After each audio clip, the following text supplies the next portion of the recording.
তোমাকে হারিয়ে আজ আমি হাসতে ভালোবাসি, তাই যখনই তোমার দেওয়া কথাগুলোর কথা মনে পড়ে আমি মন খুলে হাসি। সবাই শুধু উড়তেই দেখলো, কেউ পড়তে দেখলো না, যেমন আকাশে উড়ন্ত ফানুস। আসলে আমি হাসির আড়ালে কষ্ট লুকানো একটা মানুষ। মাঝে মাঝে খুব বাজেভাবে তোমার কথা মনে পড়ে, তবে মন চাইলেও কথা বলতে পারি না আর জোর করে।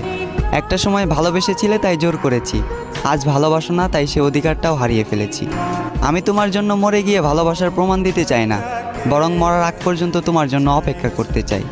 আমি জানি পরিবর্তনশীল মানুষ, তবে আমি একটা অমানুষ। কারণ চোখের সামনে কত মানুষ পরিবর্তন হয়ে গেল, শুধু আমি পরিবর্তন হতে পারলাম না। এবং বিশ্বাস করি এ শরীরের পরিবর্তন হলেও মনের পরিবর্তন কখনোই হবে না। যদি কখনো মনে হয় আমাকে তোমার আবারও প্রয়োজন, তবে নির্দ্বিধায় ফিরে এসো। আমি আবারও গোলাপ দিয়ে করব তোমাকে ফেরানোর আয়োজন।